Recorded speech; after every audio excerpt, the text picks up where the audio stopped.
On this episode of DC On Screen, DC's Legends of Tomorrow Season 5, we have viewed, now we review.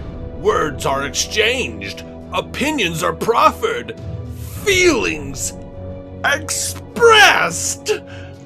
Damn you, Klemmer! Give us back our Nora! Right after this word from our sponsor. Love and Gravity Season 2 stars Marcel Ruiz and Flor Gutierrez with Cecilia Suarez and Gina Torres. New episodes released every week. Subscribe to be the first to listen.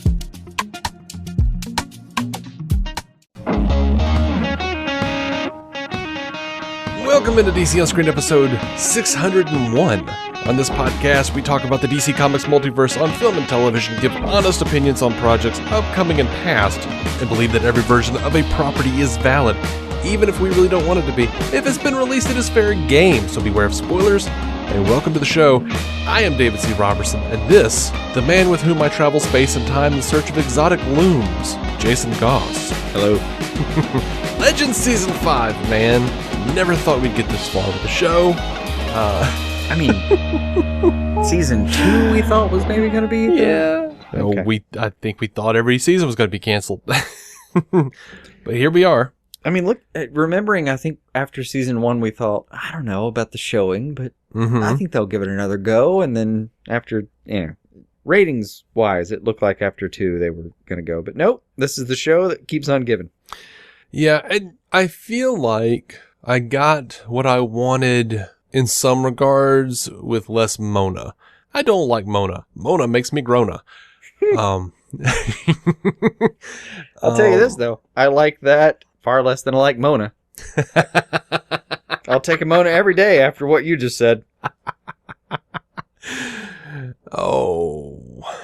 I get Let us the know Mona, what you I get thought the of Mona that. Gare hate. I do.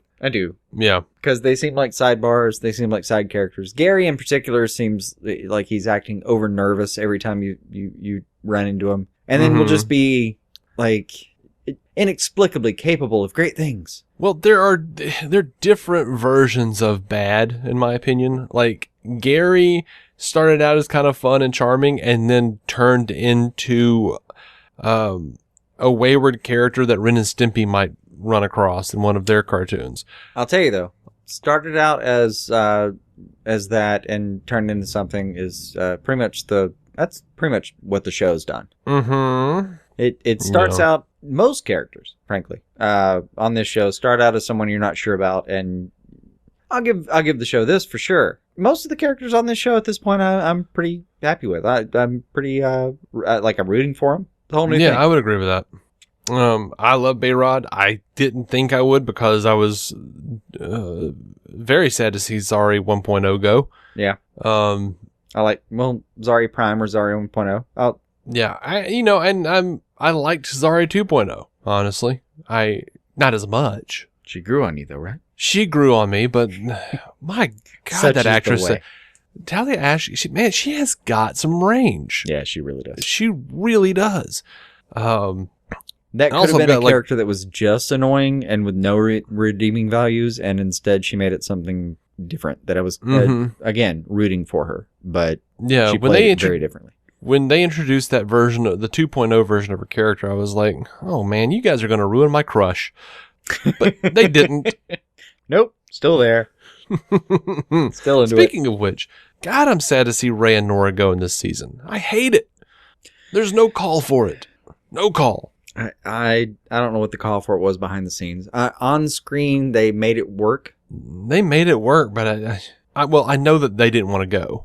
I do know they didn't want to go, which is the reason I say I don't know what was behind the scenes. I think part of it was just cutting Probably the budget. money. Yeah. I think there just came to be a point where they couldn't afford both those people, especially, one of them being a fairy godmother and the other one being the Atom with all the tricks and trunks going on with that. Well, he hadn't been the Atom properly in a long time. It's kind of another good reason to take the criticism of like, hey, you've got this guy called the Atom on your ship that never fucking does that. Yeah, maybe time to go.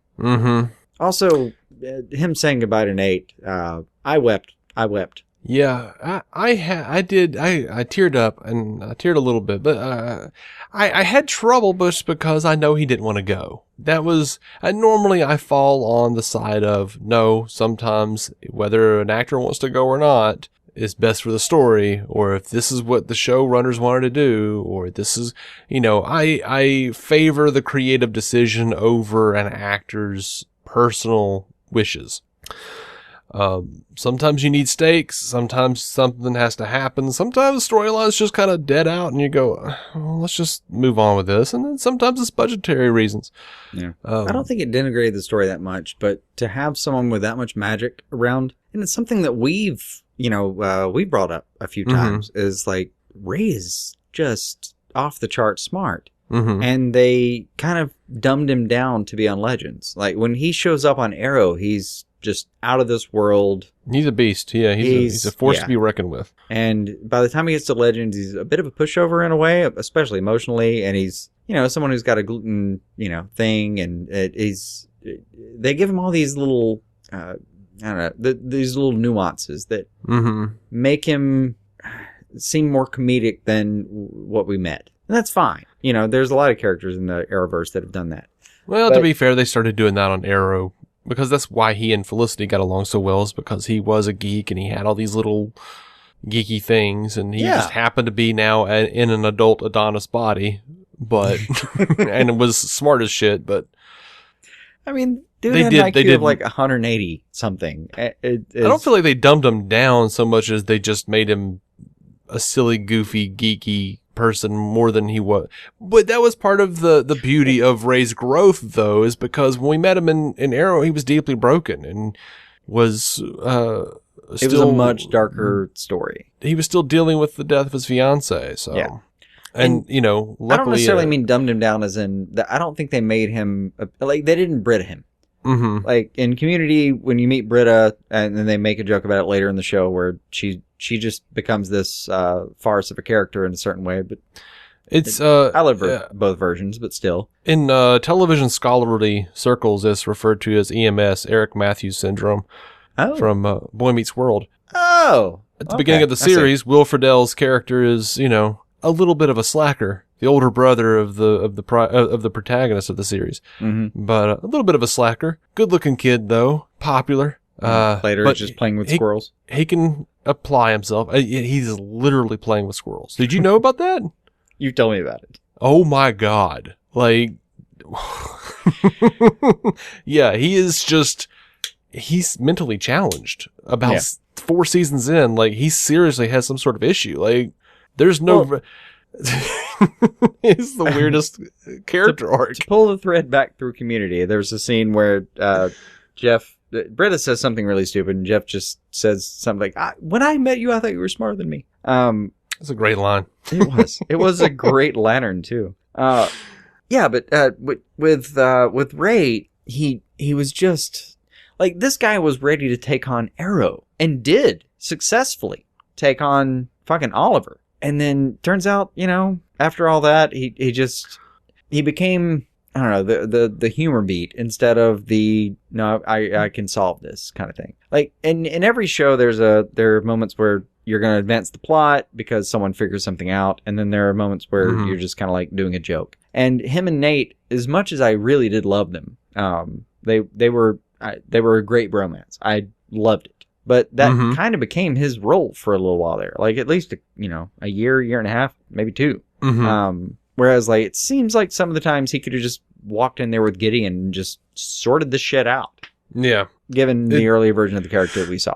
It does seem that way. So let's talk about Constantine. Because I felt like they took great strides in reconciling the storyline that we were getting in the Constantine series. The short-lived Constantine series. How did you feel about Constantine's arc? The cancer, the relationship with Astra, the eventual somewhat reconciliation of their relationship. It will not surprise you that I felt pretty good about it.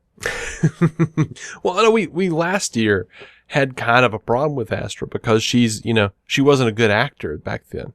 She actually got better in this season. I think she did, but it also. I'll give her, the benefit of the doubt for sure. Like you get dragged out to Vancouver to do a thing, and you start at 5:30 in the morning, and yeah, I'm not sure that was her best foot forward. Well, she was just specifically pretty hammy last year, and I think as they fleshed her character out a little bit more, she actually learned to tone down, and it seemed like she was doing a much better job of being relatable, in my opinion, anyway. Oh, definitely. I mean, another thing that we defer to sometimes is like, yeah, I'm not sure the writers knew what they were doing with her up front. And this season, they very, very clearly had a plan for Astra and Constantine, and it was extremely rewarding. Yeah, I mean, in television scholarly circles, they refer to that as the Katie Cassidy syndrome. They're getting better. It took less time. / the Candace Patton syndrome. Yeah. Well, no, I say that. It took about as much time. Candace Patton, to me, had a turnaround that was about the same. Katie Cassidy, it seemed like that took a little bit longer to figure out how they really wanted to play that. Mm-hmm. But it definitely seemed like they got... The old Barbara Keene-itis. Yeah. It definitely seemed like they got to a point where they were using her in a proactive way. Like, it wasn't just some side effect of John's past. It was like she was her own character that made sense, and there were consequences for her actions, and they had built that into the story in a way that was actually pretty fun. Like, the entirety of the whole season has to do with Loom of Fate, which I thought was actually pretty fun. Yeah. I kind of enjoyed that mechanism. That was, I don't know, I thought that was a good take. It definitely had its upsides. I enjoyed big chunks of it. I thought it was a pretty cool thought. The Loom of Fate is fine. It was just the fates and what they did once they got here, and it was some of that was a little much. Like, as much as I kind of like thought it was fun to do the Legends are trapped in different TV shows thing, I felt like that was a little much. I could have dealt without that. No, that was the kind of insanity that I feel like Legends has been engineering itself for a long time. That for me was, I don't know, that hit in a lot of ways for me. This show is absurd. It's absolutely absurd. Like, the idea that they would run it into some dystopian universe where they were the one fictional outlet, and their one link, their one friend in the hands of fate was something that was like trying to keep them afloat, and this was their lifeline. That all seems just insane, except in the context of this show. Yeah, sure. What do you got? And then they actually showed me the episode, and I thought it was pretty fun. Yeah, I mean, it wasn't a bad episode. I the thong song. The thong song, yeah. I did enjoy that it was in the Museum of Bad Ideas, or whatever they called it. Mm-hmm. Along with the Shake Weight, which is just, I think we can all agree that was terrible. Yeah, that was a terrible song. But to give him credit, I enjoy the fact that Nate is such a fucking enthusiastic guy who's like, no, this was a summer epic song. Like, why is this in the bad song? And does his part in the fight, in the final fight with, God, I can't remember who was there. Vlad, who else? I mean, we had we had a return of Nora Dark, kind of. We had, the head bouncing around for a second. Yeah, all the encores. Yeah, a bunch of encores. Which those were okay. Wish I could remember all of them. Sorry. Yeah. But yeah, like the fact that they were there at all was, and put to a song that was just so fucking stupid. It was a terrible song. It's a terrible song. It's awful. Why? It's silly. It's a terrible song. It's the kind of song where, like, you listen to it, like, I completely agree with it being in the Museum of Bad Ideas, or whatever they call it. Mm-hmm. But I also completely agree with Nate's enthusiasm about the whole thing. Yeah, it's just silly, man. I don't think it's supposed to be like, art. Oh no, or like high art at the very least. I don't consider it art, an attempted art, high art, any elite art, whatever. I don't consider it any of these things. I just think of it as a terrible song that I was annoyed that I heard, I don't know, upwards of 100 times growing up. Especially during that summer. I never thought I was going to see Marie Antoinette fighting to it with her head bouncing around. There's something to be said for that. Yeah, for sure. I mean, and they even got the dude that did the song. What was his name? I don't even remember his name. Cisco, that's right. Spelled they got terribly. him. Yeah. Dude, he came back for it. Like, he was down. I mean, what the hell else was he doing? I don't know. Yeah, why wouldn't he? I mean, but I was about to say, like, I mean, it's not like he had anything else as going opposed to video games and jerking off. I don't know what the guy does. Like, as opposed to a tuna melt. I don't know what the fuck he's up to these days. I'm just saying. As opposed to standing outside of the Whataburger hoping that they open the doors again soon. He's one of those people, like, occasionally you find inspirational stories about, like, oh, what are they doing these days? Where you can, like, turn on, Home and Garden or TLC or whatever, and wherever the show's held, and it's, oh, what is Vanilla Ice doing these days? Oh, he's home flipper. He just, that's what he does now. He flips houses. And he's got a whole reality show about how he flips houses and all this stuff. At least that's something that's kind of viewable. Like, they made a show about it. The show got ratings. It sold sponsors. It that was tangible. Yeah. I don't know what the fuck a lot of, one-shot artists are doing. Yeah. Well, I mean, what's funny is that people are always like, they were a one-hit wonder. They're not successful anymore. Yeah. They most of them have houses that are worth millions of dollars and they never have to work again. Yeah, that's the crazy part. I don't know if if you had the one-hit wonder and invest well and manage yourself well, maybe that's all you need and you're fine now. That's just like, what are you doing now? I'm pretty much chilling, doing some side work. I do some charity and, I build houses with Habitat for Humanity and blah, blah, blah, whatever. Awesome. And then you run into other ones and you're like, what are you doing now? Oh, I'm a valet at a, Rockin' Robin. Yeah. Red Robin? Sure. I don't know. Just picked a term. Right. I don't know why Red Robin would have a valet, but whatever. Just anyway. Picked a term. I like Nate's arc here, but I feel like Nate is constantly just being screwed in his love life. He is. I also feel like he's doing a really good job of coping with it. Yeah, I mean, he's just used to it now. He's just like, yeah, fine, whatever. Go back into your little bottle or your whatever it was. Go back into your totem. Yeah.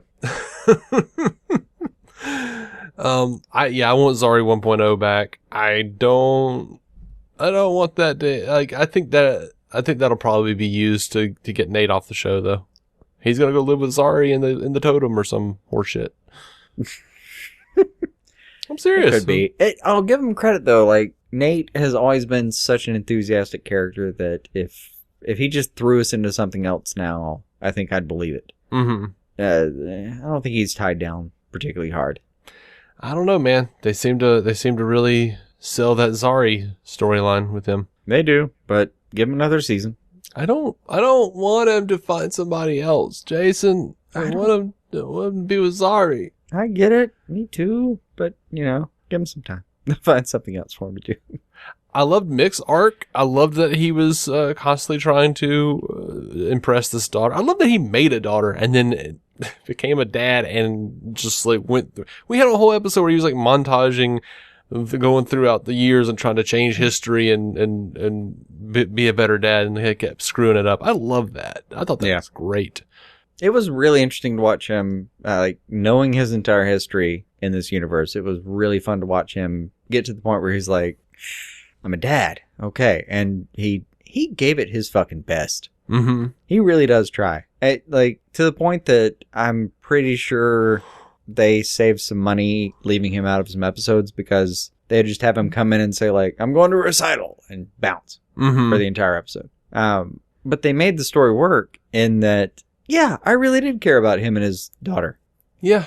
I was annoyed that he stopped being, was it Rebecca Black? Was that right? Mm-hmm. He stopped being her and gave that over to Mona. Because I was still sort of like, no, I liked the idea that Mick is running around writing these ridiculous sci-fi romance novels and is hugely popular. I liked that.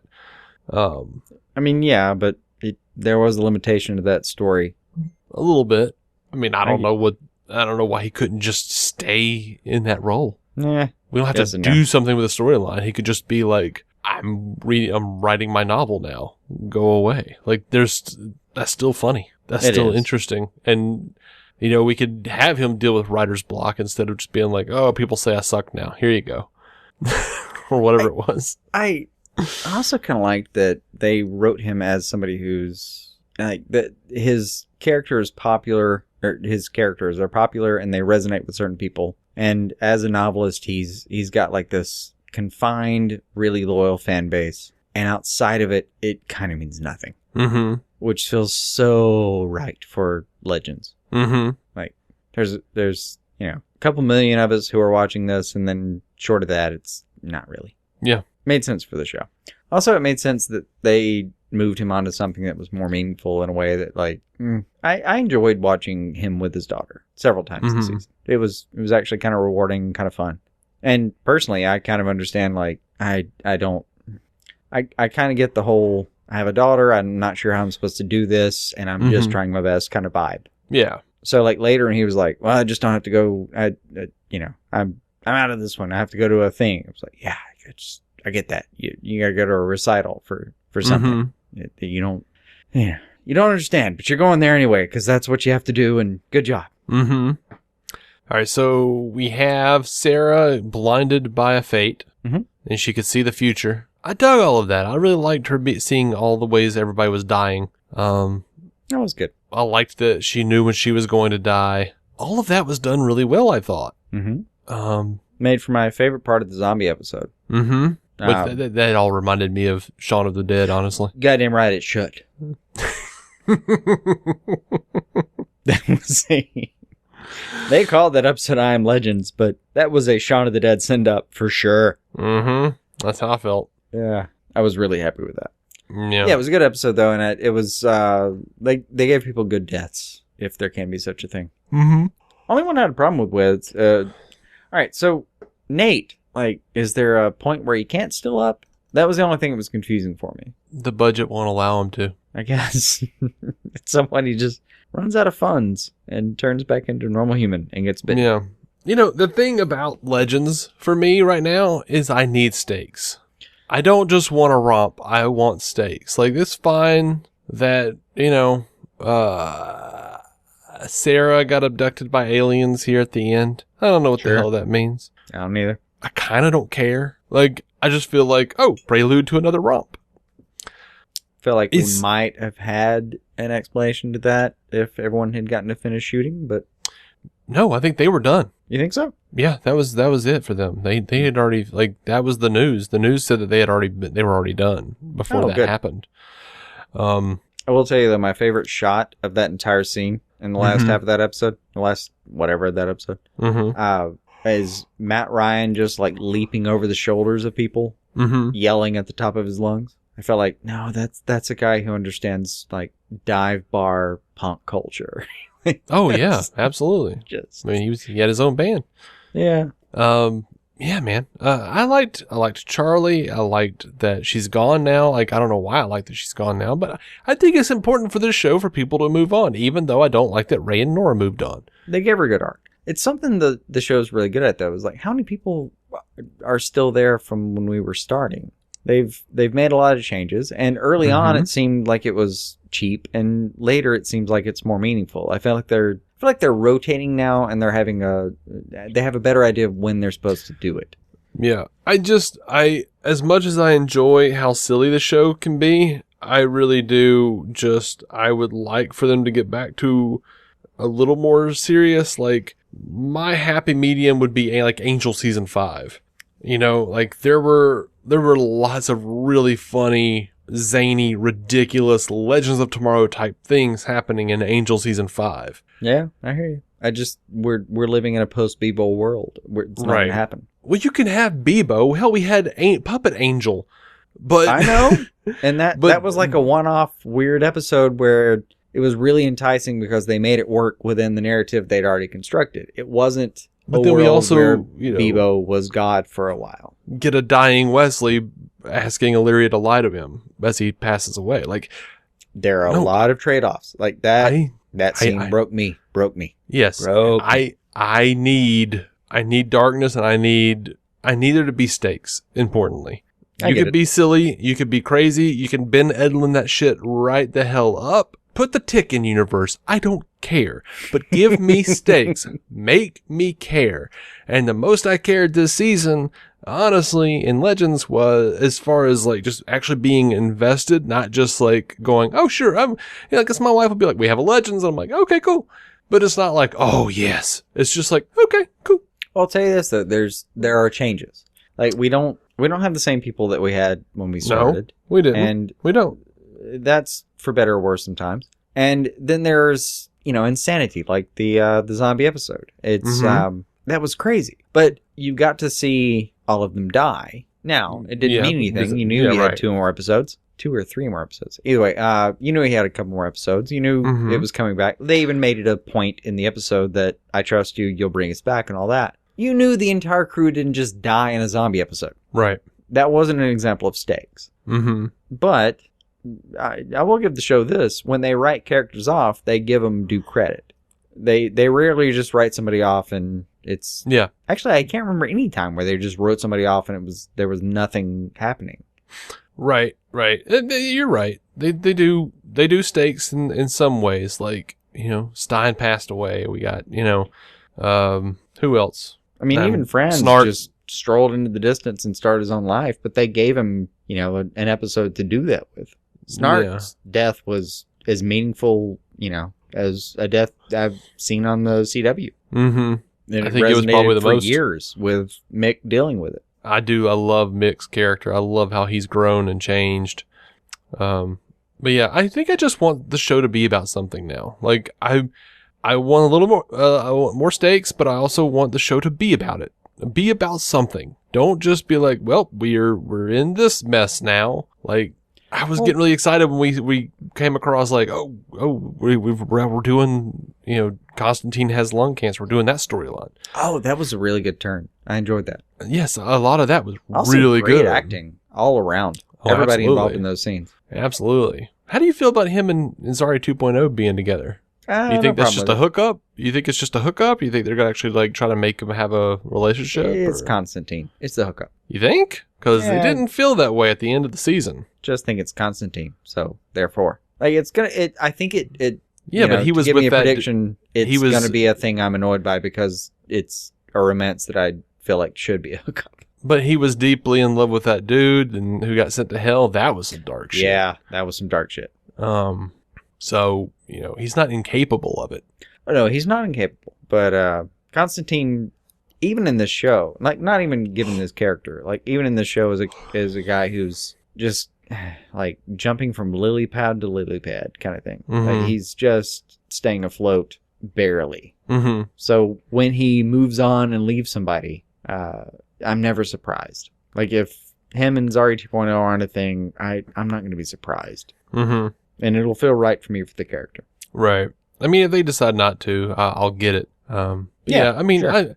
I don't want to speak out of turn really because there are stakes, and I liked that Zari 1.0 decides to go away again because her existence is actively killing her brother. And that's all she's ever wanted is for him to be alive and okay.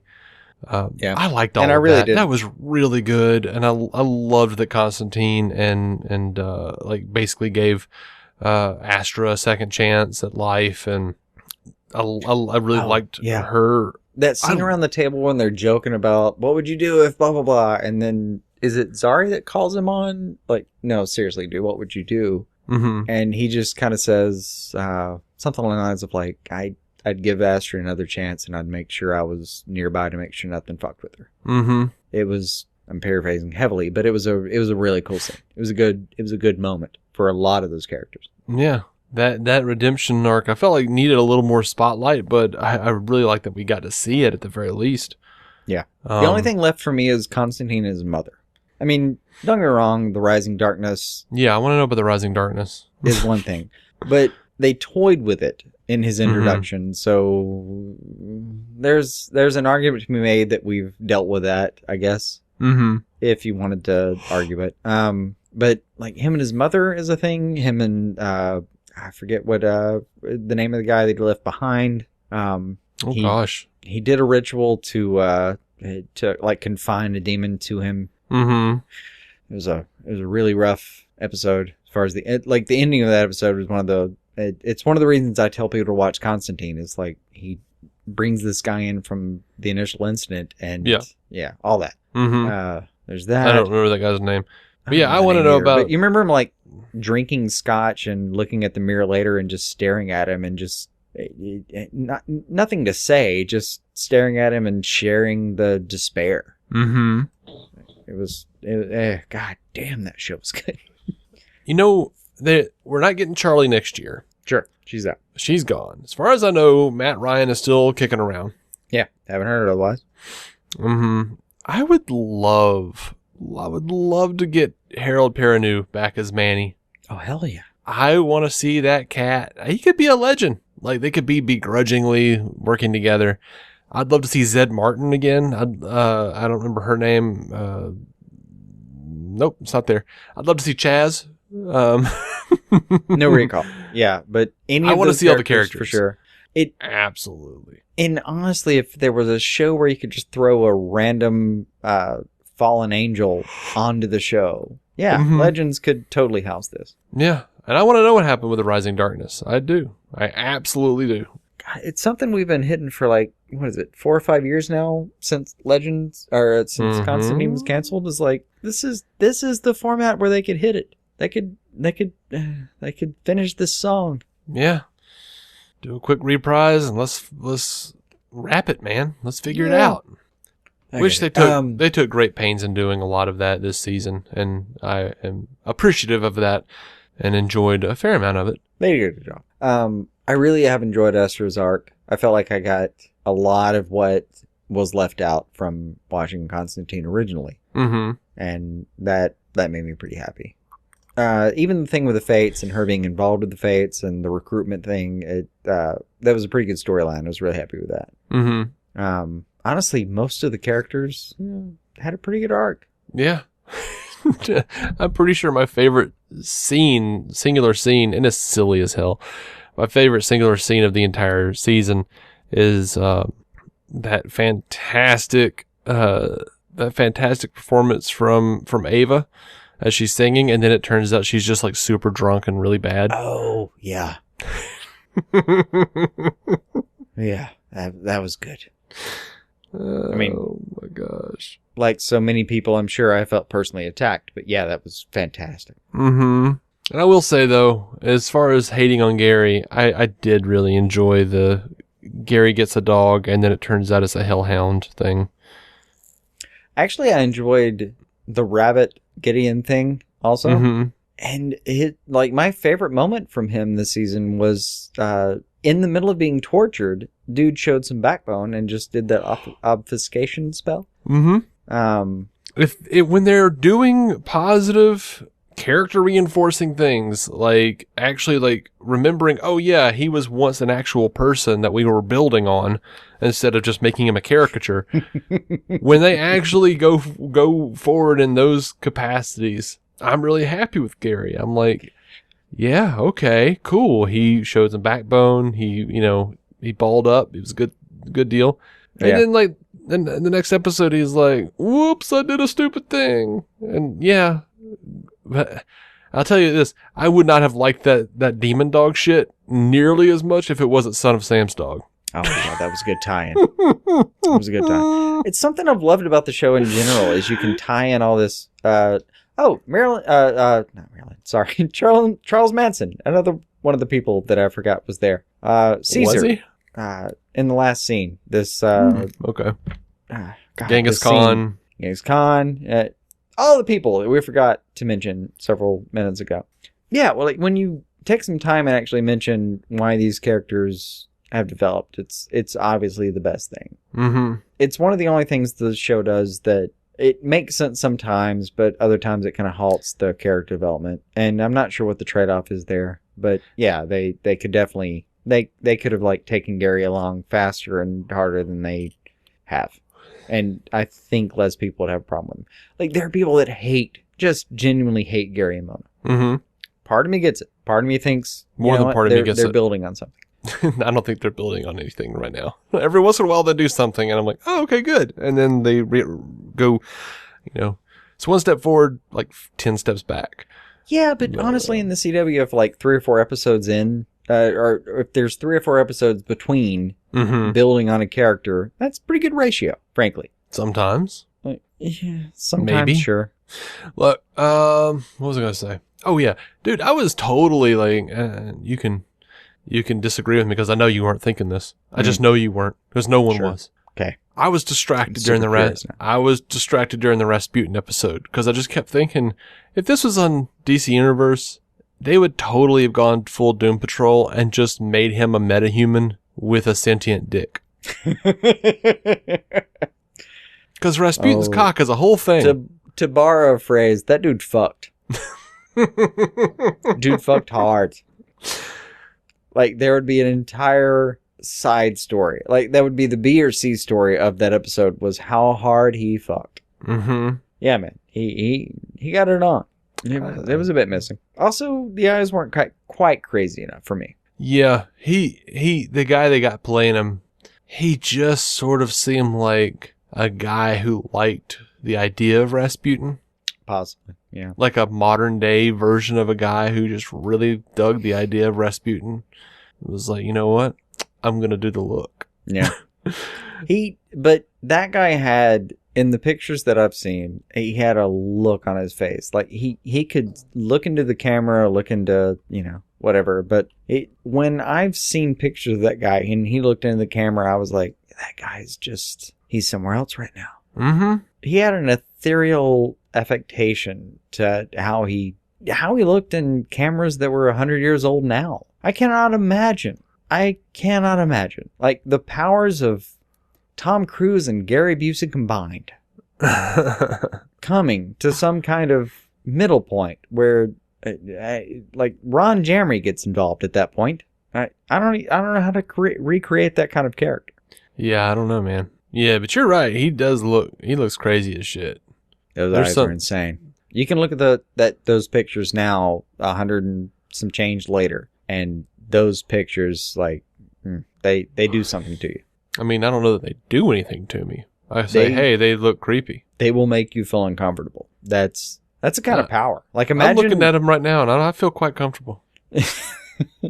Just imagine running across someone who had that kind of stare at that time. Mm-hmm. Oh, you're fucked. You're fucked. You're either following him or running from him. Period. There's no in between. I don't know. Those are crazy times. I think I've known some people with this stare. I think I ran from them. I have too. These are the type of people who grew up with no one taking them seriously. Oh. Well, people definitely took him seriously. Right. Well, yeah. I mean, you grow up with no one taking you seriously. You either turn into one of two people. You turn into me and you, who's got a quip in her back pocket at all times. Or you turn into Rasputin. I'll teach you to take me seriously. I don't know. I don't think either of us have that stare. No, we don't have that. No. There's you develop something that different about that. Yeah. No. Yeah. I have that stare right when I wake up. But yeah. For the first 10 minutes of my day, I should not be talked to. Mm-hmm. Yeah, we came to that realization that neither one of us should be. Mm-hmm. Yeah. Michael and I had the same thing going on. We just the first 10, 15, 30 minutes even, sometimes just we'd coexist, but we wouldn't say a word. Yeah. Old roommate of mine used to get bored and want to wake me up by singing and playing his guitar. He'd just come in and sit on my bed and look at me and play guitar and sing, and that was not the way to get me to talk to him. Not well. No. He'd wind up being mad at me the whole day for some shit I said. I'm like, I don't even remember what I said. What did I say? What did I even say that pissed you off? Well, you said blah, blah, blah, blah. I'm like, oh, yeah, well, there you go. There's a scene in Animal House that solves that problem. I don't remember that shit, man. The smashing guitar. Oh. Yeah. Yeah, you can't mess with me right when I wake up. It's like I've been born every day. Every time. Yeah. I have to readjust to the entire world, and it takes at least 15, 20 minutes. A doctor called responsibility just slapped me on the ass, and I have to deal with all this bullshit. Yeah. Anyway, I don't think I have anything else on Legends Season 5. It was a relatively short season. I'm happy with that. It was a fun ride. It would benefit them to probably shorten the season. Well, also, I feel like it is a short got season. To this point 5 minutes ago. Mm-hmm. About the point where I started talking about Rasputin's dick, I think, probably. That was a turning point. That's the turning point in every one of our episodes. I just normally cut it out. I mean, we may now, but you know what? Fuck it. No. Leave that dick in. I am. I will. I will tell you as a summation, I really did enjoy this season. It was enjoyable. Sure, the Ray and Nora thing exiting was, I mean, I don't know what the actual reason for that was ultimately, but they did it pretty well. As a viewer. What I do know is they did it pretty well. And a lot of the even Richardson's exit also pretty well. It's like a lot of seasons of Legends. Like you come to know people, you gotta let them go. And I constantly think about how few people were on like the pilot episode, and what I'm seeing now is an entirely different show. And I do feel like it's better for it. Yeah. Now, there's plenty that could have been done with the original lineup and the original show that it could have been a different show. It just could have been a different product entirely. Yeah. They kind of made a choice. Like, they could have been Arrow, but with all this other stuff. In a way, it makes sense to me that they are just this show that doesn't take itself so seriously. Well, you know, to be fair, I didn't want another Arrow. I wanted Sliders. I wanted some combination of Sliders and Exiles, if you remember that comic. Yeah, I do.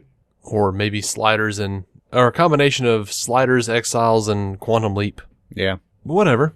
They had their vision. I'm not going to hate on them because I don't necessarily hate on them because I didn't agree with where they took it.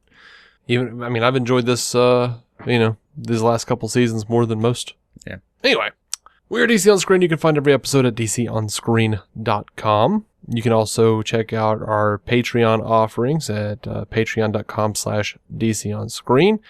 I have posted a prelude to 600, a nice little warm-up conversation between myself, Jason, Scott of DC Film Squadcast, Effie Obhelders of Stealing the Remote, and Chris Balga of World's Finest True Believers. And that was a lot of fun. And, of course, we just did a full-on crossover with them in episode 600. And Jason and I also talked about the crazy Michael Keaton news and the crazy Jeffrey Dean Morgan news concerning Flashpoint, and lots of good things to look forward to in the future for DC Comics, DC on film and television, and importantly, on DC On Screen. So please hit that subscribe button. Give us a shout on Twitter or Facebook. We're all over the place. And until next time, keep some DC on your screen. Our intro music is by Jason Goss and Michael Shackelford. Michael's band, Galactic Engineers of Magnetic Sounds, or GEMS, can be found on SoundCloud and Bandcamp. Visit DCOnScreen.com to find our Patreon, merch, contact information, and every episode of the show for free, including crossovers we've done with other podcasts. DC On Screen is a maladjusted production. For more from me and Jason, including sketch comedy, vlogs, parodies, and our improvised web series Hey Guy, visit maladjusted.tv.